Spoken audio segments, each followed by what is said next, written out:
Rafael, me conta e conta pra nossa audiência que tá curiosa pra saber o que é o Merlot.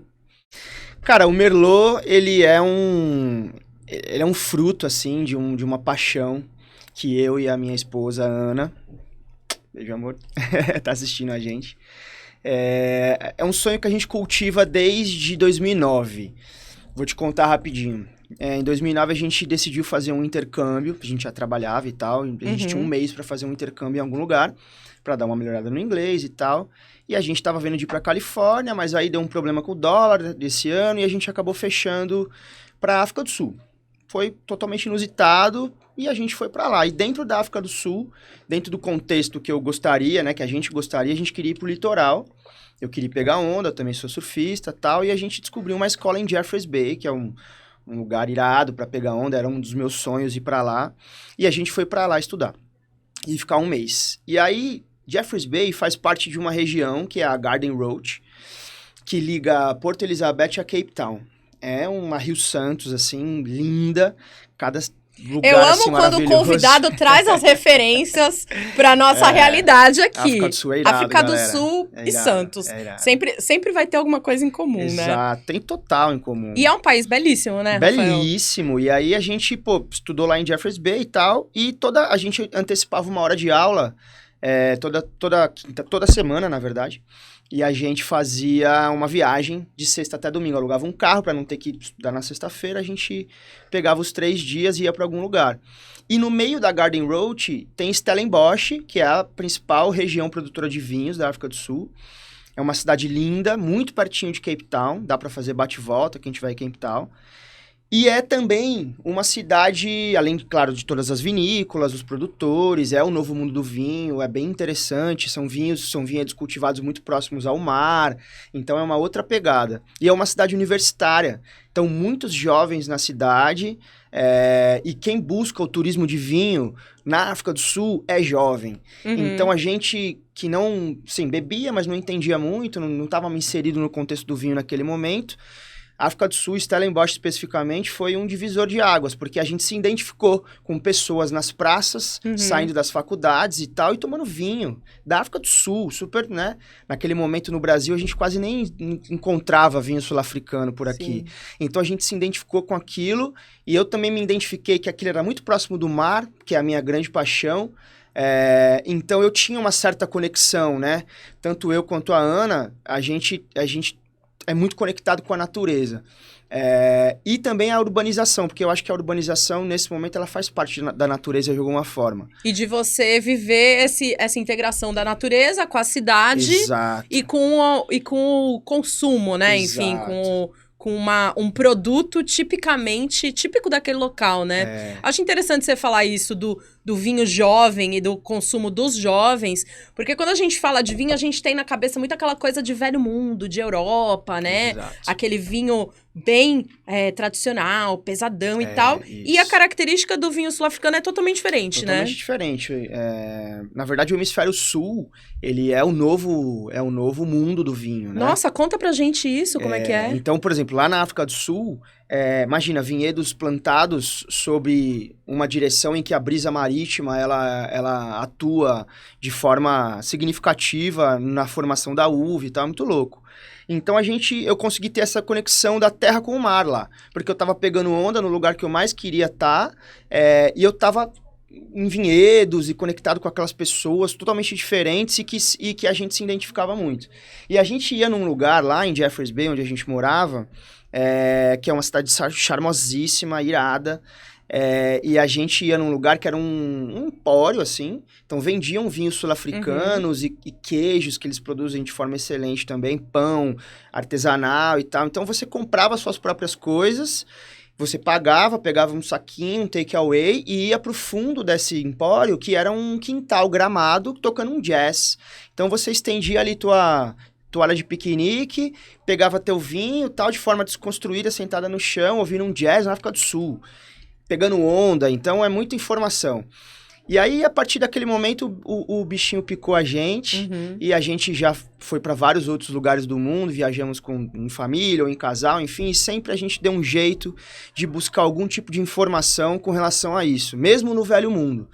Até que a gente chegou na Itália em 2019, existe um vinho que foi produzido através de uma parceria de um documentário chamado Bella Vita. Procurem no Google Bella Vita, um filme de surf que é passado na Itália.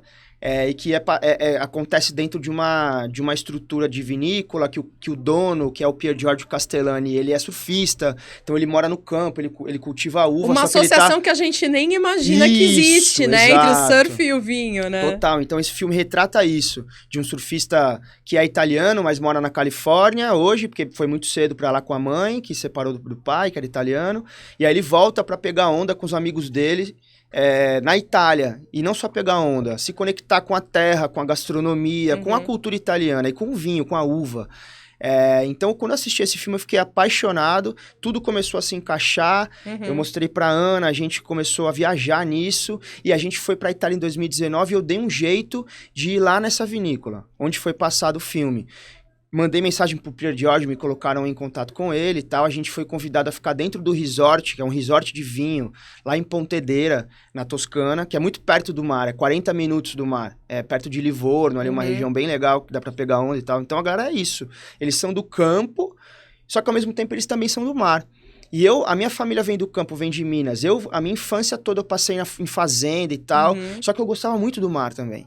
Então, no vinho, encontrei a conexão comigo mesmo, sabe? Porque eu me conectava com aquelas duas coisas e o vinho foi o que me aproximou, que fechou um ciclo, Fechou um ciclo. Muito legal você contar isso, porque às vezes as pessoas acham que para abrir um negócio você precisa pensar numa coisa assim muito rápido ou em alguma coisa muito inovadora, mas essa sua jornada começou lá em 2009. Exato. E foram 10 anos de construção até você, chegar nessa ideia de fazer algo parecido em Santos, na sua cidade, né? Na cidade onde você mora. Então, lá na Itália também foi muito legal, a gente foi em família, os meninos vivenciaram aquela experiência, e o Pier Giorgio é muito gente boa, conversei muito com ele fez umas correrias comigo de carro, porque ele estava enroscado com pessoas, com compromisso. Ele falou, entra no carro, a gente vai trocando ideia. Eu falei, beleza. Aí fui contando a minha história pra ele foi pirando na minha ideia. E ele é um cara ligado a uma outra coisa, que era a última peça do quebra-cabeça, que era a arte. O Pier Giorgio, ele sei lá, acho que é a 6ª geração dos Castellanis, que são proprietários de uma das maiores vinícolas da Toscana, que é a Castellani Wines, produz muitos vinhos, e resolveu apostar nesse mercado, né, do surf. Então, e o Pier Giorgio, ele é muito ligado à arte, ele é apreciador de arte e tal. E aí eles têm várias propriedades deles espalhadas, onde tem as wine caves, que descansam os vinhos, aqueles barricas e tal. Então ele compra lugares abandonados, assim, e transforma aquilo em wine caves, bota os barris e tal, e eles chamam um artista de algum lugar do mundo para vir customizar as wine caves. Eles deixam as pessoas imergidas lá dentro, uma semana, sei lá, 15 dias, e a pessoa fica criando, e a arte se conectou com o vinho, que era uma coisa que eu gostava muito também, através da música e tal. Aí fechou o ciclo, e aí lá na Itália a gente começou a viajar, a gente foi pra lá pra morar lá, né? Acabou não dando certo por conta da pandemia, a gente tinha decidido mesmo para viver alguma experiência e conectada com isso, que eu falei, é lá que eu quero, porque é lá que tá essa conexão do mar com a terra e tal, o vinho, eu vou para lá nem que eu seja para eu aprender a plantar, eu quero viver isso, e a gente estava decidido, ver a pandemia, não rolou. E durante a pandemia, a gente começou a pensar numa forma de como a gente poderia trazer isso, já que a gente não pôde ir para a Itália viver essa experiência, como é que a gente poderia trazer isso para cá? Né? E a gente, na pandemia, a gente cresceu o consumo de vinho, não só no Brasil, sim, que foi muito legal. O que aconteceu durante a pandemia que todo mundo resolveu beber mais vinho? Cara, eu não sei. Eu acho que as pessoas tiveram mais tempo de apreciar. De ficar em casa, então né? Elas conseguiram se conectar com o vinho, que isso é muito importante, porque na correria do dia a dia, muitas vezes a gente acaba deixando o vinho de lado, porque a gente está acostumado com outra coisa, entendeu? É questão de costume, de cultura. Sim.